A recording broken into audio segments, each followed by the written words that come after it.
Oke, selamat sore teman-teman DMA, teman-teman UC. Welcome to Talk Show Alumni volume kedua, di mana hari ini kita akan kehadiran dua sosok alumni dari UC juga yang akan talk about master's degree atau S2. Tapi sebelum kita mulai, mungkin kita pengen dengar dulu nih sambutan dari Ibu BMA kita, Ibu Ida Sarjana Teologi, Magister Manajemen. Untuk Bu Ida, waktu dan layar kami persilakan. Terima kasih Jenis, kedua kali ya boleh membantu ya untuk BMA menjadi moderator atau menjadi MC-nya sekalian gitu ya. Selamat sore teman-teman semua, selamat sore Elizabeth, Victor sebagai alumni-alumni kita yang sekarang yang sudah mengambil S2, sudah menyelesaikan. Kami menyadari memang kalau untuk S2 ini kalau dibilang banyak ya juga tidak, tapi tetap ada dari teman-teman yang pengen mencoba, misalnya kita pengen melanjutkan ke S2 teman-teman. Nah, kita lihat juga kalau yang lalu kita sudah adakan juga yang sesi pertama yang tentang S2 tapi yang ke luar negeri. Kali ini memang yang di dalam negeri. Tapi mungkin nanti Cik Elizabeth atau Ko Victor atau dua kakak dan dua kakak-kakak ini gitu ya bisa men-sharing-kan juga karena nanti mungkin rekaman ini juga kita biasanya men-share-kannya di YouTube BMA. Nah, supaya apa, saya tidak tahu apakah yang hadir hari ini apakah ada angkatan yang di bawah ya jenis ya. Kalau misalnya ada angkatan yang di bawah, berarti kan planning kita untuk S2 itu seharusnya kita siapkan sejak kapan, gitu loh. Jadi kan istilahnya ada yang juga merasa gini, nggak S1 kalau cuma untuk cari duit, nggak SMA juga bisa cari duit kan gitu ya. Bahkan ada orang yang gara-gara bakso, SD nggak tamat, tapi bisa cari duit dan bisa kaya loh, bukannya cari duit, tapi kaya. Nah, berarti kan ketika kita mengambil keputusan, aku mau ambil S2 gitu misalnya ya, bukan serta-merta dari udah selesai, nggak ada kegiatan, nggak ada kerja, aku mau ambil S2 dah. Saya berharap sih tidak begitu gitu ya, tapi betul-betul punya suatu planning gitu ya. Saya ingat sekali saya juga ambil S2 MM ya, saya S1-nya teologi, S2-nya ekonomi. Kok bisa? Gua tahu juga adalah ya, pokoknya tapi MM yang saya ambil di Ukrida itu ada kaitan dengan pendidikan. Nah, teman-teman saya waktu itu udah berpikir ngambil. Kan saya cuma pengen maksudnya karena saya pengen, bergerak di kemahasiswaan, bagaimana memotivasi mahasiswa, pokoknya pikiran saya nggak perlu deh gitu ya. Tapi saya juga punya passion itu ngajar. Nah ternyata untuk ngajar di mahasiswa, itu nggak cukup S1, minimal S2. Nah waktu itu beberapa tahun yang lalu, itu sudah dapat informasi bahwa nanti tahun segini, maka S2 maka yang ngajar S1 itu nggak boleh lagi S1, tapi minimal S2. Nah, karena saya passion-nya di mengajar, muncul tuh pikiran, "Enggak nih, berarti saatnya gue mesti ambil S2." Nah, teman-teman bagi bagi Ibu ini adalah karena ketika saya masuk ke UC, saya masuknya di kemahasiswaan, bukan jadi dosen.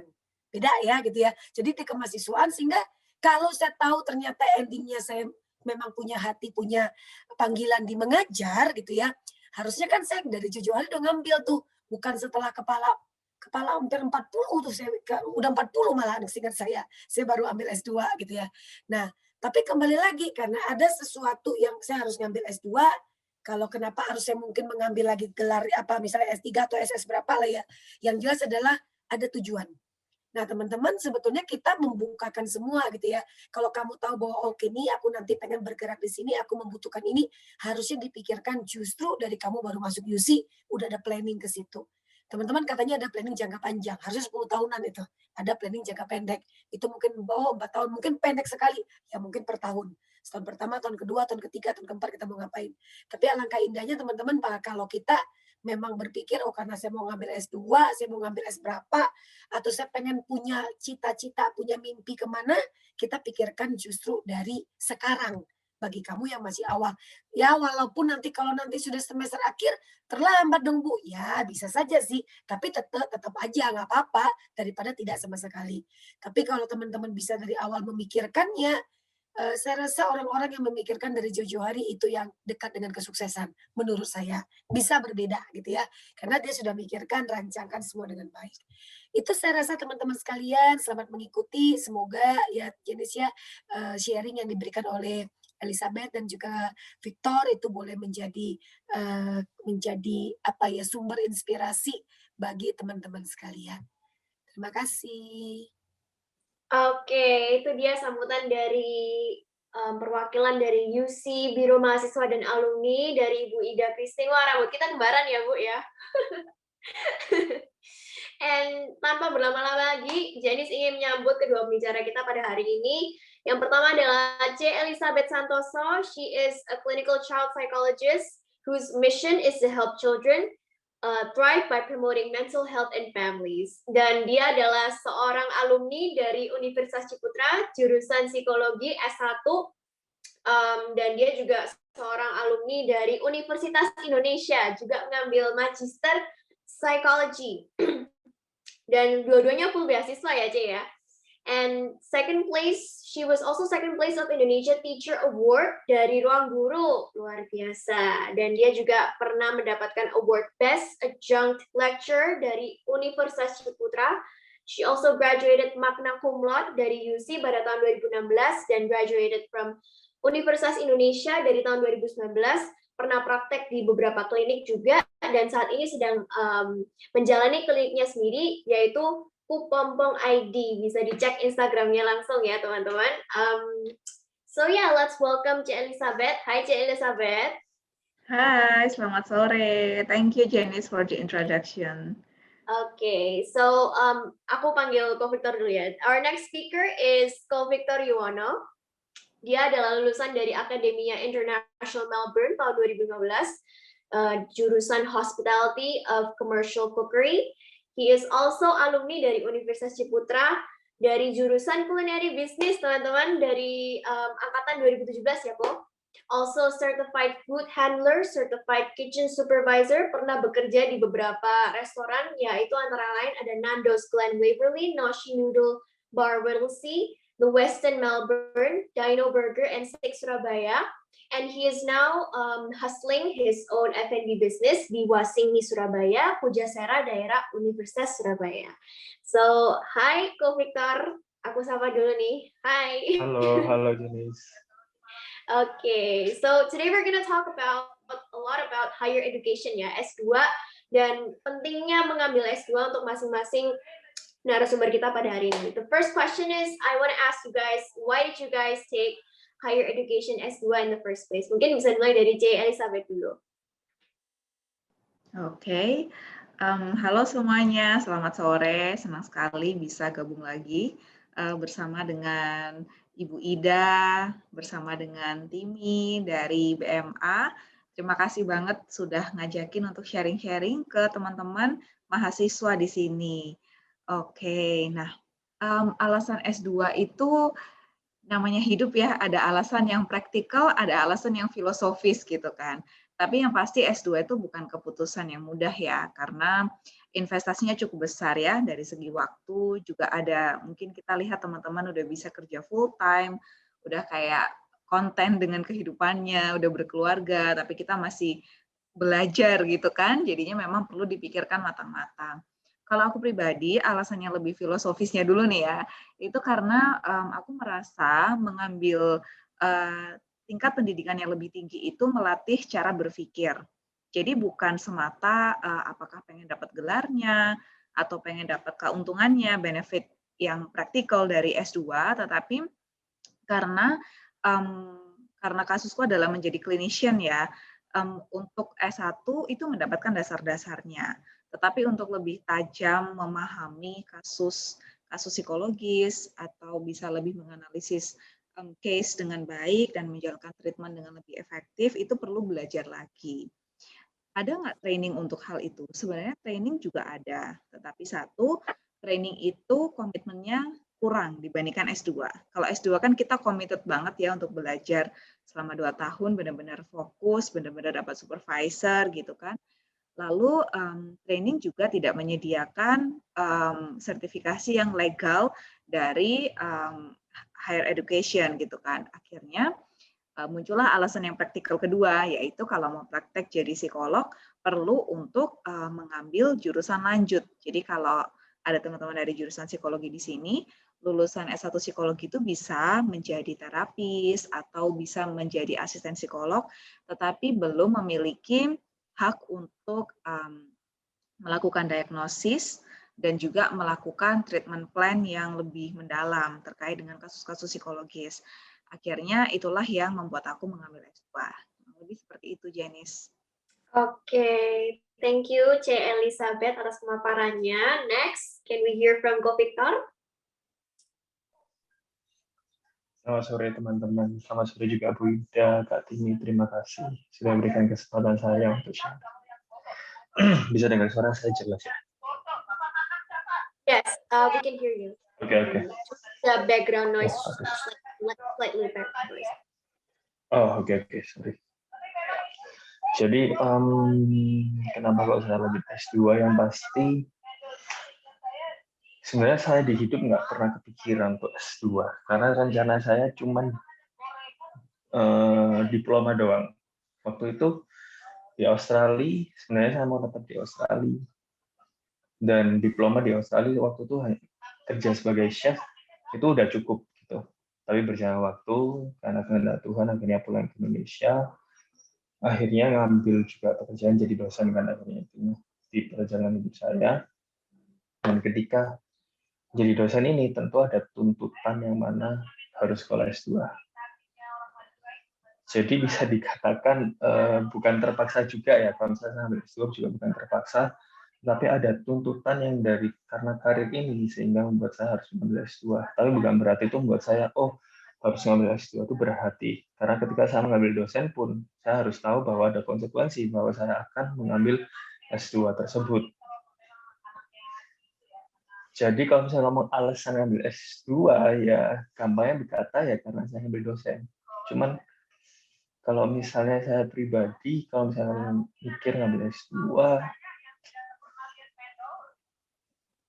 gimana ya, happy go lucky gitu lah orangnya, pokoknya saya jalani, kalau misalnya mau rencana Tuhan ya udah saya ambil, nggak ada pikiran khusus gitu sih.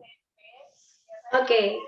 Jadi mungkin kalau dari C. Elizabeth, tadi aku ulangi sedikit, the reason why she took S2 was because she wanted a certification ya to her career as a clinical child psychologist. Dan untuk dari kurang lebih sama lah ada sama Ko Victor, tapi bedanya Ko Victor mungkin lebih ke arah pengen jadi menunjang karir sebagai seorang dosen ya. Jadi seorang dosen kan seperti yang tadi Bu Ida paparkan di awal, dibutuhkan memang untuk sekolah S2 untuk mengajar anak-anak mahasiswa S1 gitu.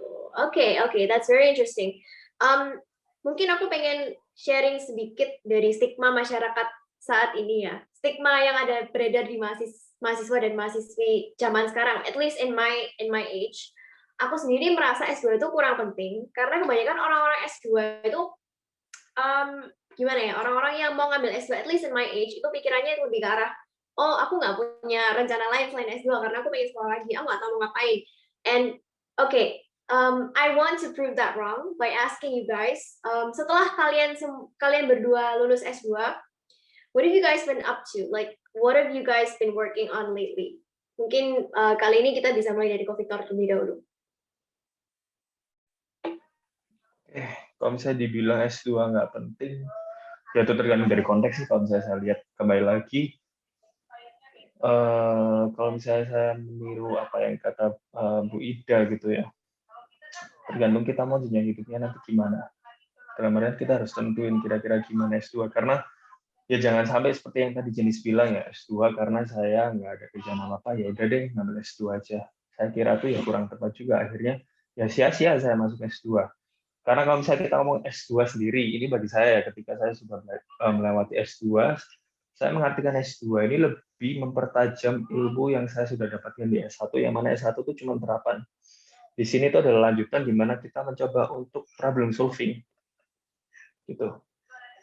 Dan kalau misalnya lihat konteksnya di jenjang karir, biasanya S2, kalau misalnya memang teman-teman, kalau ini saya pribadi ya, bukan berarti benar.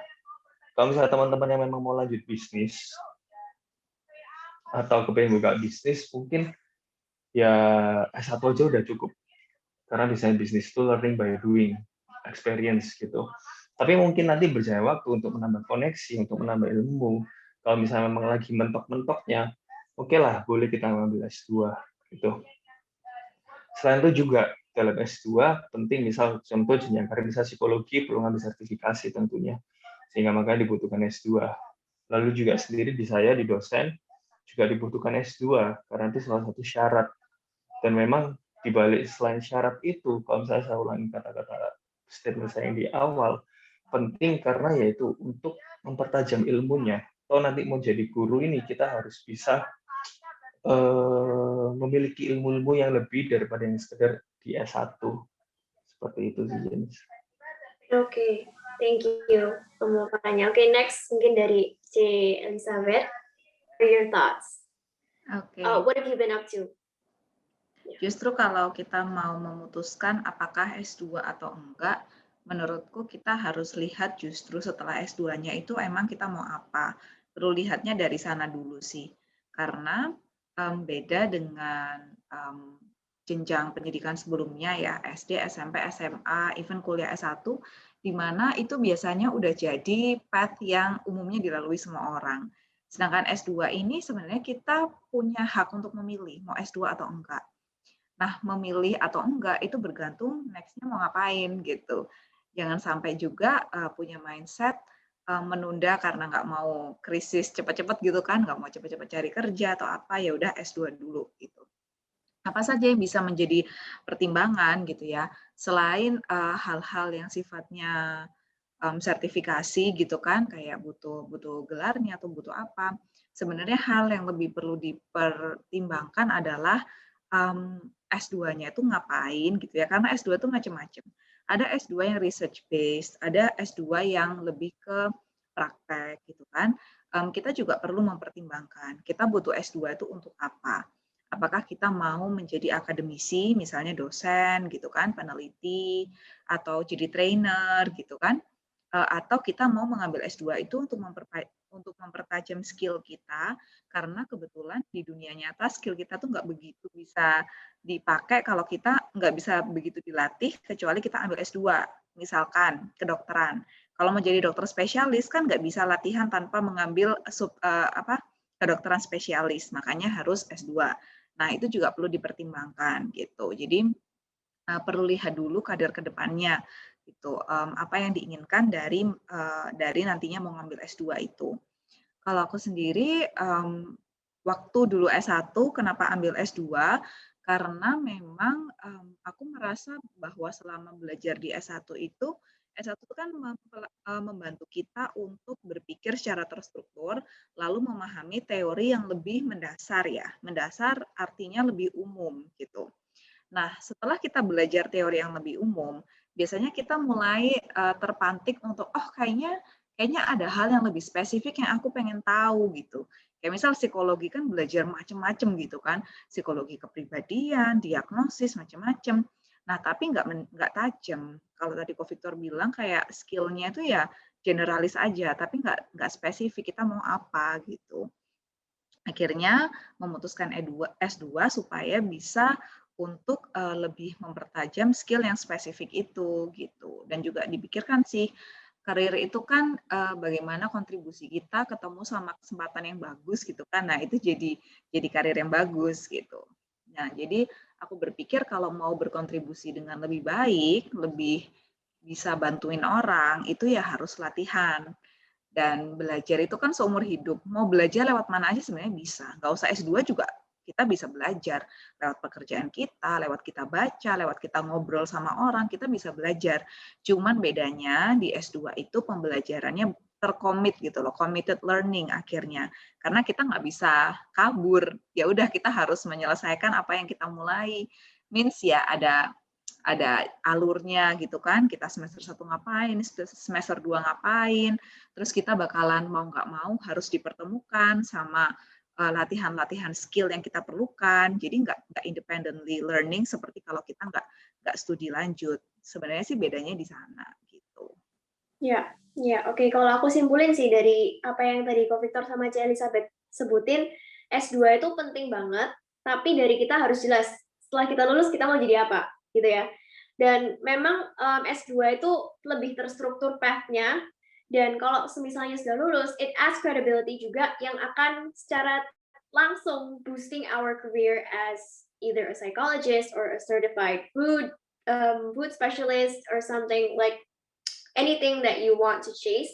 Tergantung juga S2 bidang apa yang mau kita ambil ya. Ada tadi Ci Elizabeth sempat sebut ada research based, ada juga yang memang S2 khusus untuk praktek, dan juga memang mungkin untuk kasusnya Ci Elizabeth, I think, correct me if I'm wrong, you did a lot of practices termasuk di beberapa klinik juga, dan itu juga membantu Ci Elizabeth find your way, navigate your way towards where you are right now with Kupompong, gitu ya Ci. Dan juga untuk Ko Victor, I'm sure you have your experiences juga di Universitas Trisakti. You've met people and you've learned so much from the experience of going to S2 di sana. Juga penting juga ya akhirnya buat networking, akhirnya kita bisa belajar hal baru sekaligus ketemu orang-orang baru yang memperluas wawasan kita, nggak cuma itu aja. So maybe let's talk technical this time. Aku pengen dengar nih dari kedua narasumber kita hari ini. I heard that both of you guys get scholarships on both your S2. Am I correct? Yeah. Mungkin I want to know, how did you guys get scholarships in the first place? From Ci Elizabeth, maybe. Oke, jadi kebetulan memang di kampusku di UI, walaupun negeri itu S2-nya lumayan mahal. Jadi waktu aku mau masuk sana, aku udah berpikir, oh ini harus coba dulu lah, coba siapa tahu bisa dapat beasiswa kan. Karena apa? Kalau S1 kan memang teman-teman seumuran memang pada S1 semua ya, tapi kalau S2 tuh kayaknya gimana ya, teman-teman udah mulai kerja, kan sayang banget gitu kan kalau udah kita nggak kerja, kita ngeluarin biaya buat S2 gitu. Jadinya cari-cari scholarship. Waktu aku masuk itu kan scholarship yang paling terkenal di Indonesia tuh namanya LPDP kan. Tapi unfortunately karena aku tuh daftarnya kecepatan di UI, aku nggak bisa daftar LPDP karena di tahunku itu LPDP itu nggak bisa untuk ongoing study gitu. Jadinya aku waktu itu ngobrol-ngobrol sama beberapa dosen lain di UC gitu kan, gimana ya kira-kira. Terus ada dosen namanya Pak Joni, itu ngenalin aku sama beasiswa unggulan. Bedanya kalau LPDP itu di bawah Kementerian Keuangan, kalau beasiswa unggulan itu di bawah Kementerian Pendidikan dan Kebudayaan, Kemendikbud. Nah, kalau Kemendikbud itu bisa beasiswa ongoing gitu. Setelah itu aku cek-cek persyaratannya, oh dia bisa nih untuk ongoing study, jadi aku bisa apply walaupun aku kayak 2 atau 3 bulan setelah aku daftar itu udah harus masuk nih sekolahnya. Ya udah secara teknis ya akhirnya mendaftar. Teman-teman bisa cek tuh beasiswa unggulan mereka punya website kok. Semoga mereka masih buka ya untuk aplikan-aplikan baru gitu. Jadi mereka ada webnya. Terus seleksinya tuh 3 tahap. Dan di seleksi itu mereka lebih tidak terlalu melihat nilai sebetulnya, tapi mereka lebih melihat kayak kontribusi kita dari jurusan yang kita sedang mau tempuh ini apa. Misalnya, oke, kamu jadi psikolog terus kamu mau ngapain gitu. Kita mau give back apa ke Indonesia. Mereka lebih kayak gitu sih. Jadi kayak justru wawancara-wawancaranya itu seputar itu. Terus kalau memang beda plafon ya, kalau LPDP memang plafonnya itu tinggi banget gitu. Tapi kalau Kemenku Kemendikbud itu nggak terlalu setinggi LPDP, tapi very helpful gitu kan. Jadi selama S2 kalau kayak uang SPP gitu ditanggung sama mereka. Uang buku kita dikasih tapi nggak seberapa, jadi masih ada nambah-nambah. Kalau LPDP justru uang bukunya banyak banget, jadi kalau kalian bisa dapat LPDP itu lebih bagus sih, baik itu di dalam atau di luar negeri. Gitu. Terus juga ada biaya untuk kita hidup, jadi misalkan kayak biaya ngekos, terus biaya makan, itu gimana cara mereka ngasihnya? Berdasarkan kita S2-nya di mana. Jadi mereka punya patokan kayak mungkin kalau gaji itu kayak UMR gitu loh. Tapi mereka bukan UMR bilangnya. Jadi itu kayak patokan plafon biaya yang bisa mereka berikan ke kita untuk menanggung living cost-nya kita gitu. Jadi ada 3 komponen. 1, uang sekolah kita dibayarin full. Kedua, uang buku itu sih nggak full sih. Kalau buat kuliah menurutku masih kurang gitu kan. Sama satu lagi ada living cost yang juga mereka tanggung gitu.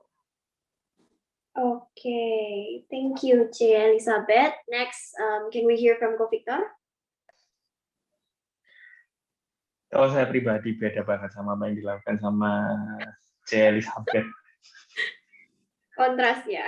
Kontras. Karena yang saya nggak bisa ngomong ya. Kadang saya ini bingung sama hidup saya kok bisa semulus ini. Tapi enggak. Bukan maksudnya saya nakal sama hidup. Cuman ketika saya bisa dapat beasiswa S2 karena itu auto ketika saya keterima di UC. Jadi ketika saya sudah masuk ke UC itu sudah tuntutan dari UC pun bahwa saya akan bukan akan disekolahkan tapi lebih tepatnya saya harus S2. Dan syukurnya sama UC saya diberikan kesempatan untuk kuliah S2 tersebut. Gitu sih. Tapi kalau misalnya ngomong teknikal, sebenarnya saya dulu juga sering-sering cari, tapi nggak punya hati sampai drive untuk gimana ya, sampai benar-benar mau nge-apply sampai seperti J. Elizabeth gitu. Tetapi yang pasti mungkin pesan buat teman-teman kalau misalnya ngomong technically, kalau misalnya cari beasiswa, jangan males intinya. Kalian punya platform Google, pakai Google itu dan cari beasiswa, terus saja beasiswa di mana negara, beasiswa Indonesia atau beasiswa Australia. Karena biasanya pasti tiap negara itu menyediakan beasiswa. Dan ketika kalian sudah menemukan kira-kira, oh ya beasiswa Indonesia kira-kira gimana, kalian baca terms and condition-nya. Dan jangan sampai buat kalian putus asa. Kalau misalnya memang S2 ini adalah salah satu jenjang hidup kalian, memang salah satu target kalian. Setiap tes-tes yang kalian lalui, atau setiap tes-tes yang diberikan oleh lembaga-lembaga beasiswa tersebut, kalian laksanakan. Mungkin pertama gagal nggak apa-apa, coba lagi 2 kali, coba lagi 3 kali gitu.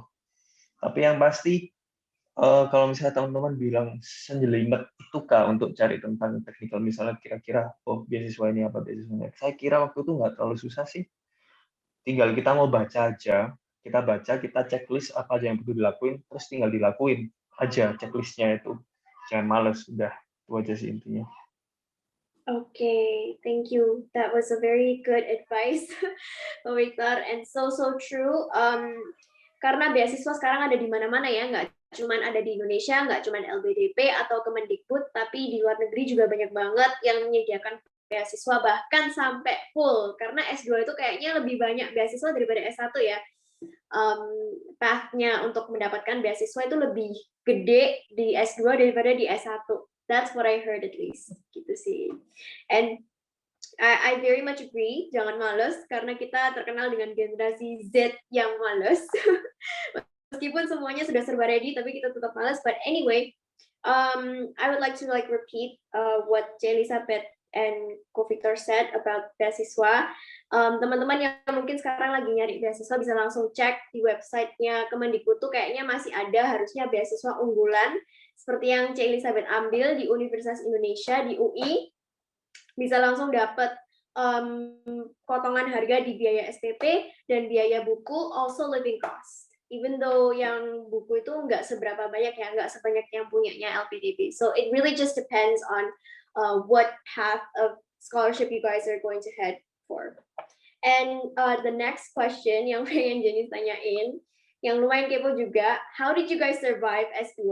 So pasti kan di S2 itu banyak banget tantangannya, entah itu meskipun harus komit ya, selama mungkin 2 tahun untuk ambil S2, but still pasti ada banyak godaan dimana kayak oh my god I can't do this, you know. Mungkin dari Ko Victor atau C. Elizabeth, do you wanna share what your challenges were? dari Ko Victor dulu deh, gimana? What were your challenges? Challenges-nya apa ya? Kalau misalnya saya ngomong balik lagi jangan males. Kalau kalian udah komitmen jangan males. Karena sebenarnya kalau saya bilang di hidup ini nggak ada yang susah selama kita komit dan nggak males ya. Jadi challenges-nya bagi saya yaitu jangan males. Pinter-pinter atur jadwal. Waktu di S2 yang paling susah adalah kalau bagi saya pribadi yaitu mengatur jadwal. Karena jadwal saya itu padat banget. Karena saya harus yaitu tadi ngurus usaha saya sendiri, dan sebenarnya juga ada yang jadi food consultant itu, dan juga harus jadi dosen di UC, sehingga saya harus benar-benar terus jadwal dan tanggung jawab saya dengan baik. Sehingga balik lagi ketika saya supaya bisa menjalani hari demi hari itu, saya harus punya jadwal yang pas. Day by day saya harus detailin, kira-kira hari Senin itu saya ngapain, hari Selasa itu harus ngapain, Rabu harus ngapain. Dan ketika kita sudah buat list itu, harus dilakuin. Awalnya susah memang, tapi berjalan waktu, kalau misalnya teman-teman udah dibiasain, lama-lama mental kita saya kira akhirnya kuat. Mentalnya lama-lama terjadi, jadi lebih baik lagi, sehingga ketika menjalani S2 pun untuk saya pribadi, akhirnya bisa berjalan dengan lebih baik lagi. Jadi intinya pertama, jangan males, dan juga kedua, harus memiliki strategi untuk mengatur waktu dalam hidup. Dan satu lagi, kalau misalnya lihat saya, ini lingkaran pertemanan saya selama kuliah ya, kesulitan mereka adalah membaca. Dalam artian biasanya mereka malas baca jurnal gitu. Di lingkungan saya ya, mereka malas baca jurnal. Pesan saya sih sering-sering baca jurnal ya. Atau kalau misalnya susah baca jurnal, ya udah baca-baca buku aja. Mulai dari baca buku. Atau kalau misalnya kalian memang belum masuk S2, biasakan diri untuk membaca sih menurut saya. Karena membaca itu butuh latihan, nggak gampang. Nggak seperti membaca komik.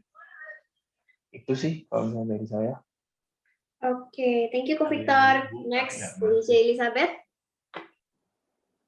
Yang pertama sih, supaya survive, yang aku lakukan adalah memang benar-benar mengambil bidang yang benar-benar aku suka, sukanya. Jadi kalau itu kita nggak sampai suka atau kita ada kepaksa, atau kita kayak diminta oleh orang lain yang bukan dari kemauan diri sendiri, pastinya untuk mendisiplinkan diri juga agak sulit ya. Jadi aku benar-benar ambil sesuatu yang sangat aku sukai for a long time gitu kan. Terus aku sangat berandai-andai gimana kalau suatu hari aku bisa melakukan sesuatu karena aku menyelesaikan S2 itu. Jadi walaupun itu belum kejadian, tapi aku membayangkan gitu. Kalau aku udah belajar ini, terus one day aku melakukan ini, aku bakalan merasa bangga banget dan aku bakalan merasa senang banget gitu. Jadi aku memang benar-benar suka. Ceritanya aku tuh sangat-sangat suka dengan anak dengan autism. Dari dulu. Karena menurut aku mereka adalah individu yang unik. Dan kalau kita berinteraksi sama mereka, kita itu selalu belajar sesuatu yang baru. Dari kepolosannya, dari keunikannya gitu. Dan aku bukan suka lagi, tapi aku cinta banget sama dunia anak-anak berkebutuhan khusus gitu. Jadi aku nggak merasa tertekan sih waktu S2, karena justru senang aku dibukain pintu untuk bisa sering ketemu mereka gitu kan. Nah, terus selain itu juga aku mendapatkan support sih ya dari teman-teman seangkatan gitu. Terus itu juga membantu untuk tetap komit ke S2.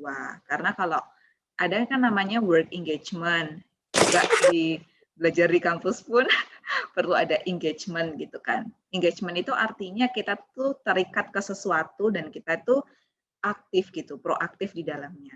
Kalau misalkan kita S2 udah suka banget sama bidangnya nih, tapi misal tugasnya ketumpuk-tumpuk nggak diselesaiin. Mungkin teman-teman yang di sini mahasiswa S1 ya, mungkin skripsi ketumpuk-tumpuk nggak diselesaiin. Itu lama-lama kita akan disengage sama tugas itu lagi. Kita mikirnya, oh bentar lah, recharge dulu supaya energinya full.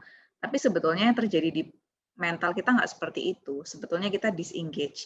Jadi kalau udah ketemu bidang yang kita suka dan mau berkomitmen belajar, kita perlu terus-terusan menjaga engagement kita sama hal itu. Dengan cara ya terus-terusan dicicil, kalau ada tugas, terus nggak nunggu sampai numpuk dulu baru dikerjain. Itu aku rasa salah satu hal yang tepat juga, dan menemukan orang-orang yang bisa mensupport di bidang itu. Oh ya, anyway, yang tadi bicara tentang hal yang aku sukai, sampai tesis itu aku juga tetap membahas tentang anak dengan autism gitu. Jadi kayak ya udah karena aku sukanya itu, walaupun sebenarnya di kampus itu kita belajar banyak hal ya, nggak cuma autis aja, tapi juga macam-macam. Waktu sekarang aku praktek juga belajar macam-macam. Tapi aku merasa, oh kalau aku mau survive, mau lulus tepat waktu, mendingan aku ngerjain bidang yang aku udah familiar. Jadi aku nggak terlalu idealis sih untuk lulus dari S2.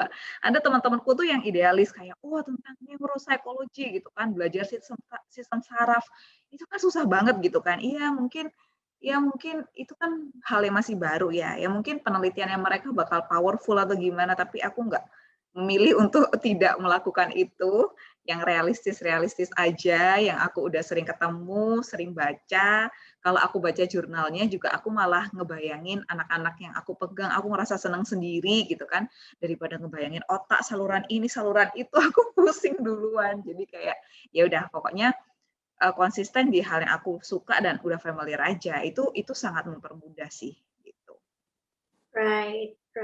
That's so nice to hear that you care about autism ya. Kemarin juga sempat ada event dari di Surabaya yang sempat ramai Walk for Autism. Have you ever heard of that? Yeah. I think you would fit as one of the speakers di Walk for Autism next year, maybe. And anyway, mungkin untuk mengulangi dan memaparkan tips dari kedua narasumber kita. Number one is definitely time management. Harus sering-sering untuk check your load if you guys are working, if you guys are also hustling in other aspects and areas of your life, then you should really check that first, and periksa juga kapasitas kalian bisa cukup atau enggak untuk ngambil S2 lagi, karena S2 requires commitment ya, C. Elizabeth dan Ko Victor. I mean, komitmennya itu harus setiap hari atau weekend aja. Kalau buat Ko Victor sama C. Elizabeth beda ya pasti ya, karena kampusnya juga beda, pelajarannya juga beda. Ya, berapa hari seminggu ya. Biasanya kalau di UC aku tahunya itu sarjana Magister Manajemen tuh kayak Jumat sama Sabtu, kalau nggak salah. Tapi malam, I forgot. Kalau dari C. Elizabeth, kapan? Hari apa aja dulu kuliahnya? Oke, kebetulan waktu dulu di kampus UI itu memang nggak ada pilihan buat part-time. Ada beberapa kampus yang bisa part-time. Tapi di UI waktu itu aku full-time. Jadi aku kerjanya cuma bisa kerja freelance gitu. Jadi aku Senin sampai Jumat itu kuliah full. Karena kuliahku itu kan praktek ya. Jadi belajar teori itu cuma bentar banget. Sisanya tuh handle klien. Nah, handle klien kan berarti kita harus praktek nih. Ada praktek di puskesmas, di klinik gitu. Nah, itu kan kita ngikutin jam kerja kliniknya kan. Jadi ya seharian gitu. Jadi aku cuma bisa melakukan pekerjaan yang di luar kuliah itu cuma malam atau weekend gitu. Oke. Kalau dari Ko Victor berapa lama nih seminggu dulu S2-nya? Cuman sehari doang, cuman hari Sabtu, tetapi seharian. Oh. Jadi lebih cepat daripada jam sampai seharian doang. Oke. Jadi memang dari UC itu ada kewajiban juga ya untuk ngambil S2 saat menjadi dosen. Kalau dari Ko Victor sendiri, are you a full-time lecturer di CB? Full-time lecturer di sini. Oh, ya berarti kenal sama Cik Fabi juga ya? Iya dong. Itu masih saudara aku sama Fabi. Oh, okay. Anyway, let's get back to context. How important and relevant is S2 to your lives right now? Jadi apa yang kalian dapat dari S2 itu kalian pakai nggak sih untuk kehidupan kalian masing-masing sekarang? From Cik Elizabeth, maybe? Kepake banget. Ya. Karena ya memang pekerjaanku tentang itu, dan lagi kan belajarnya psikolog anak ya.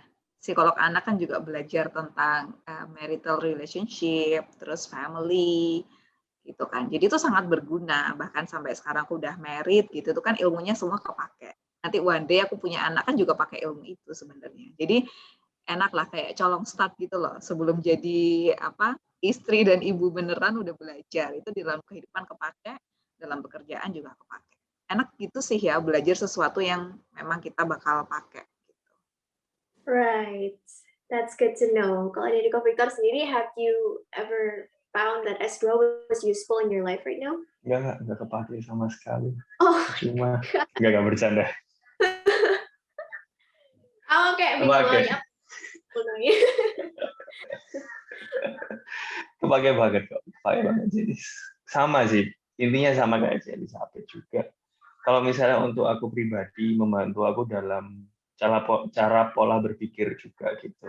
Apalagi banyak, kalau misalnya S2 ini kan lebih banyak nulis paper kan, dan juga di dunia dosen mengajar juga banyak kasih tugas-tugas juga mahasiswa paper dan sering-sering penelitian, sehingga itu cukup memberikan input bagi aku bagaimana menyusun sebuah paper yang baik, mencari resource yang baik, referensi yang baik. Selain itu juga secara keilmuan pariwisata lebih tajam lagi, sehingga lebih paham lagi bagaimana tentang keilmuan pariwisata yang bisa aku terapkan, bahkan sampai di bisnisku juga gitu, tentang marketing itu bisa aku terapin juga. Oke, wow. Ternyata S2 itu kepake juga ya buat masing-masing dari narasumber kita hari ini. Ada yang kepake untuk premarital life, ada yang juga kepake untuk bisnis, ada juga yang kepake untuk career di masing-masing bidang, pariwisata, in psychology.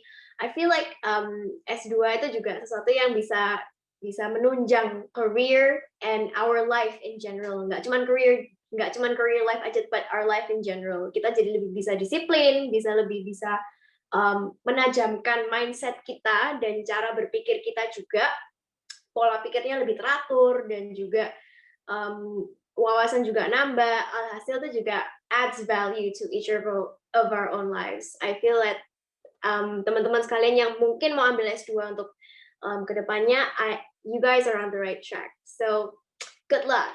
Anyways, mungkin untuk beberapa pertanyaan terakhir, I want to ask, pendidikan itu sepenting apa sih buat narasumber-narasumber yang hadir di sini? Like pendidikan S2 terutama. Sepenting apa buat kalian? And can you guys like pitch dan encourage people yang hadir di sini untuk ikut S2 dan why? According to your own reasonings. Oke, dari C. Elizabeth mungkin? Oke, pendidikan itu sesuatu yang kita wariskan ke generasi-generasi. Mungkin ada yang berpikir, ngapain sih pendidikan tinggi-tinggi gitu kan, jatuh-jatuhnya nanti kerja cari uang, kan gitu kan kebanyakan ya. Tujuannya juga cari uang gitu kan, supaya hidupnya nyaman. Tetapi, terus ada yang bilang kayak gini, Bill Gates aja gitu kan, atau siapa tuh Steve Jobs aja, mereka college dropout gitu. Nah, tapi teman-teman, kita perlu berpikir realistis ya, bahwa ada orang-orang yang memang mereka itu punya suatu hal yang berbeda gitu kan dengan orang pada umumnya, seperti halnya ya orang-orang terkaya di dunia saat ini. Tetapi secara hitungan statistik, yang mana kita itu mungkin kebanyakan masuk dalam statistik itu gitu kan. Secara kalau kita hitung-hitungan dari umumnya di dunia ini gitu ya, semakin tinggi pendidikan kita, yang namanya kadar kualitas hidup, terus perekonomian, status ekonomi dan lain-lainnya itu umumnya itu juga lebih baik. Jadi secara statistik ya, memang ada orang-orang yang tidak masuk di dalam statistik tersebut, misalnya ya kayak Bill Gates, Steve Jobs, atau orang-orang yang memang aku nggak tahu ya, mungkin mereka punya skill-skill khusus yang memang berbeda sama orang pada umumnya. Tapi pada umumnya kita itu memang orang-orang yang perlu belajar, nggak bisa menunggu keberuntungan gitu kan, untuk bisa jadi seseorang yang bisa punya karya. Maka pendidikan itu ada sebagai sebuah fasilitas. Kalau fasilitas itu artinya mau diambil dia dapat manfaatnya, nggak diambil ya juga nggak apa-apa gitu kan. Kan kalian nggak benar-benar itu jadi satu patokan untuk melanjutkan hidup sebetulnya. Tapi kalau itu diambil, maka teman-teman juga mengambil kesempatan untuk bisa memperbaiki kualitas hidup. Paling enggak untuk diri sendiri dan untuk generasi berikutnya.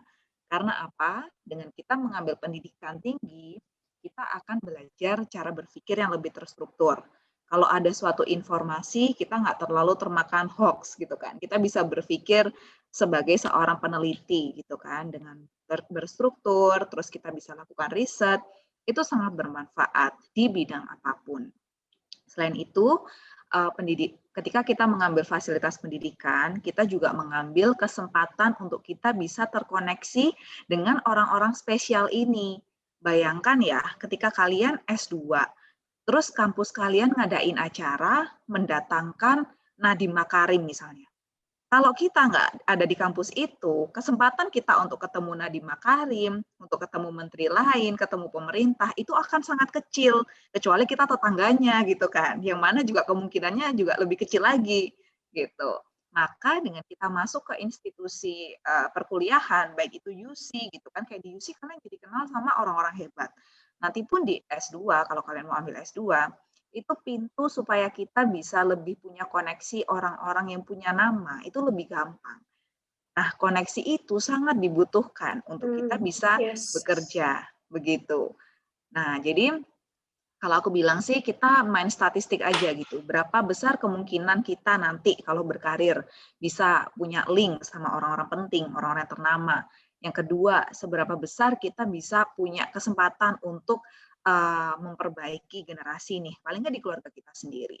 Gitu. Nah, dengan pertimbangan itu, kalau teman-teman mau berkomitmen S2, saranku ya go for it gitu, karena itu akan sangat bermakna banget sih, pengalaman yang sangat bermakna untuk kalian. Gitu. Kayaknya jenis, oke. Udah kalau dari aku sih itu. Oke, thank you Cia Elizabeth. Oke, silakan Ko. Silakan langsung aja. Saya kamu tadi tiba-tiba nge-freeze soalnya Jenis. Oh iya. Jadi Pesona ya, Koko Victor terpesona ya. Sama siapa Bu Ida? Dengar penjelasan langsung hilang kan? Mengawang kemana-mana gitu Kak Bu Ida. Iya. Enggak. Lanjutkan. Oke, sorry intermezzo. Kalau misalnya menurut saya pribadi tentu pendidikan itu penting banget ya. Setuju banget dengan apa yang dikatakan sama Cia Elizabeth juga. Dimana kalau misalnya dari pendapat saya ya, pendapat aku, pendidikan itu apalagi mulai dari SD sampai S1 itu wajib. Kenapa? Itu untuk membina cara berpikir kalian gitu. Yang pertama kalian belajar ilmu eksak juga, fakta yang terjadi, sistem yang ada di dunia. Lalu yang kedua, ada orang yang mengarahkan, orang yang betul ya, tentu membutuhkan pengajar yang baik dan betul supaya informasi yang kita dapatkan itu kita bisa cerna lalu bisa diarahkan oleh orang-orang yang betul ini. Maka dari itu saya mengatakan pendidikan itu penting. Lalu lanjut kalau ngomong S2 penting atau enggak, ya tuh balik lagi S2 kalau misalnya menjadi statementnya Cia Elizabeth itu kan bukan pemaksaan lagi dalam hidup kita, bukan wajib atau enggak, gitu ya. Cuman kalau misalnya ngomong penting atau enggak, balik lagi tergantung dari situasi. Apakah itu nanti untuk menunjang karirmu atau enggak? Kalau misalnya memang itu menunjang karirmu, baik lagi dengan ide yang saya sudah ungkapkan bahwa pemikiran kita itu diarahkan, maka penting S2 itu supaya kita tahu bagaimana pengetahuan-pengetahuan yang ada di level atas dan lalu diarahkan. Nggak hanya sekedar kita belajar dari YouTube atau baca buku, tetapi ada yang mengarahkan. Selain itu juga sama juga seperti Cia Elizabeth di S2 ini banyak sekali kesempatan kita bertemu dengan orang ya, koneksi dengan orang lain. Karena kebanyakannya orang-orang S2 itu kan orang-orang profesional, di mana yang mereka itu sudah memiliki jam terbang yang tinggi. Selain itu juga saya beruntung di Trisakti ini bertemu dengan dosen-dosen yang baik, ada dosen yang dari pemerintahan,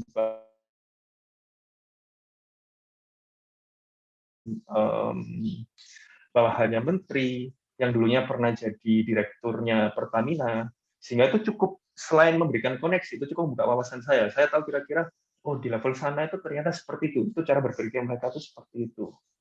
Gitu. Ya, mungkin kesimpulan yang bisa jadi dapatkan, S2 itu penting ya teman-teman ya, bagi yang ikut hari ini S2 itu penting. Judulnya aja bilang kan, S2 itu penting atau enggak? Penting. Ini jawabannya dari kedua narasumber kita penting, karena yang pertama koneksi, oke? Yang kedua juga itu menunjang karir kita, karena kita dapat gelar tambahan di nama kita, kayak Ibu Ida Sianipar, Ibu Ida Sianipar, Magister Manajemen dan Sarjana Teologi. I think itu juga menambah kredibilitas seseorang dalam berkarya juga. Dan untuk kasusnya Cia Elizabeth itu juga memberikan lisensi sebagai seorang clinical child psychologist yang akhirnya bisa berkarya di bidang child psychology sendiri. Dari Ko Victor sendiri juga bisa mendapatkan kredibilitas lebih untuk mengajar. So I feel like if you guys masih ragu untuk ngambil S2 dan kalian bisa langsung ngobrol dengan kedua narasumber inspirational kita hari ini, bisa langsung dikontak aja di Instagram DM, bisa nih kalau misalnya mau minta WhatsApp bisa langsung minta ke Kak Timi ya, Kak Timi. And I feel like all has been said and done. Thank you so much Cia Elizabeth Santoso dan Ko Victor Yuwono for having us UC BMA on today's BMA Talk Show berbicara soal S2. Mungkin sebagai penutup saya ingin mengundang kembali Bu Ida Sianipar untuk memberikan kata penutup. Waktu dan layar saya persilakan. Pikir ada tanya jawab, enggak ya? Nah ini ya, nggak ada mungkin, oh kalau berarti kalau ada teman-teman yang mau bertanya bisa langsung gitu ya, Jenis ya. Oke, terima kasih ya teman-teman semua. Saya tadi dengerin, waduh, pemikiran-pemikiran yang luar biasa gitu ya dari baik itu dari Cece Elizabeth ataupun Koko Victor. Sekarang manggilnya itu ya atau Kak, terserah panggilan masing-masing. Sekali lagi semoga baik Victor dan Elizabeth dimanapun kalian berada, hidup kalian berdampak luar biasa bagi banyak orang. Karena menurut saya adalah eh, pasti saya tertarik dengan kata-kata bisa sesuatu yang kita suka, ada sesuatu yang kita suka, terus akhirnya kita mengerjakan, kayak Elizabeth kan akhirnya ngambil S2 tersebut. Memang memang senang, jadi ketika kita suka, lelahnya nggak ada kayaknya kan kayak gitu. Tapi kalau, sorry ya kalau kalau kalau saya salah tangkap boleh boleh diinin ya, boleh dibilang, "Nggak gitu Bu," boleh ya. Victor tadi Bu Ida lihat, eee Situ mungkin bersama kayak Bu Ida nggak sih, Fik? Maksudnya kan masuk terus ada emang mau tidak mau kan ya, ketika Mhm. mengajar kita memang tuntutan secara, akademik itu memang harus S2 gitu ya. Mhm. Tapi saya yakin sekali lepas dari tuntutan apapun, saya sampai detik ini nyesel kenapa nggak awal-awal kemarin ngambil S2 ya. Sebenarnya ada penyesalan karena belajar tuh banyak gitu ya. Tadi kalau dibilang ada relasi, koneksi kita ya, networking kita bertambah, tapi ilmu-ilmu yang kadang-kadang di luar pikiran kita gitu ya. Walaupun, kalau kita tadi kalau gini kan, oh kita psikologi, kita ke psikologi lagi, kedokteran misalnya dia lari, kan mungkin kadang-kadang ada yang sesuai ilmu. Kalau Bu Ida mah justru nggak sesuai dengan ilmunya sebenarnya, tapi saya ngelihatnya bahwa karena ada unsur pendidikannya, itu juga juga menarik untuk pengembangan diri kita. Nah, jadi apapun saya cuma merasa bahwa kita mau ada kesempatan S2 ya ambillah, ada kesempatan S3 ya monggo silahkan diambil, tapi mau S1, S2, S3, S berapapun yang kita miliki nggak akan ada guna kalau hidup kita nggak berdampak, kalau menurut saya sih. Jadi maksudnya poinnya, gelar-gelar itu hanya pensupport kita menjadi pribadi yang lebih berfungsi, bermakna, berdampak lagi bagi banyak orang. Karena bagi saya, orang nggak akan ingat berapa banyak gelar kita, tapi orang akan ingat apa yang sudah kita lakukan dan kerjakan bagi banyak orang. Saya akhiri teman-teman dengan, tahu nggak Kak Masa Dokter Lee yang rumah sakit kapal apung itu. Teman-teman baca, kalau nanti nggak baca silakan coba dilihat di internet atau apa di Google dimanapun itu YouTube. Dokter Lee, Dokter Lee itu tulisannya Lie ya. Dia punya rumah sakit apung, pakai kapal pergi ke daerah-daerah pedalaman gitu ya, pergi kayak kemana-mana itu saya lihatnya ya. Terus beberapa waktu yang lalu kapalnya itu tenggelam kalau nggak salah ya, kapalnya tenggelam, terus dilakukanlah donasi. Donasi yang dilakukan oleh, saya tidak tahu, saya cuma baca di salah satu di upload-an orang gitu ya, salah satu yang Denny Siregar ya, Denny Siregar tuh kan suka nulis-nulis tuh, upload-annya tulisannya bahwa hanya dalam 1 mingguan itu 17 M, 17 miliar. Kapal itu 16 miliar, kalau nggak salah 15, kalau nggak salah 15 miliar, sehingga katanya, "Wah, ini jadi berani ini, 2 kapal." Terus kitabisa.com. Saya kaget lagi ketika ada tulisan lagi kayak bahwa itu udah OTW 2 M, hanya dalam 1, 2 hari. Ini pandemi, semua orang butuh duit, semua orang lagi banyaknya, maksudnya rasanya secara logika manusia, dalam 1, 2 minggu dapat 20 M, itu kayaknya logika logika manusia kita itu rasanya nggak mungkin. Tapi kenapa kok orang tergerak? Saya ngebayangkan karena dampak yang sudah diberikan oleh Dokter Lee. Nah, saya tidak tahu, saya berharap sih satu waktu mungkin yang Elizabeth lakukan, bahkan nanti Jenny setelah keluar dari UC jadi alumni, Victor lakukan, bahkan semua yang ada di sini, Lisa, Arista, Samuel, Brian, Resti, misalnya ya, saya lihat nama-nama ya, ada Muhammad, ada Jocelyn, Sasa, Alvin, Siva, siapapun kita gitu, Kak Dipa, di situ ada juga Kak Timi. Saya berharap suatu waktu nanti kita akan lihat bagaimana dampak hidup kita itu bagi banyak orang itu akhirnya membuat orang orang melihat itu menoleh kita, bukan berapa banyak apartemen yang kita punya, bukan berapa banyak deposito yang kita punya, bukan berapa banyak gelar yang kita punya, tapi berapa banyak perbuatan kita yang menjadi berkat bagi banyak orang. biarlah itu yang akan membuat orang menoleh kepada kita. Karena bagi saya itulah arti hidup sesungguhnya. Itu sih teman-teman. Terima kasih sekali lagi. Semoga Tuhan memberkati kita semua. Oke, jangan keluar dulu ya teman-teman. Mungkin bisa on cam sebentar karena kita mau diajak foto bareng sama Kak Timi. Jangan keluar bentar ya guys. Kita mau foto bareng. Mungkin bisa on cam terlebih dahulu.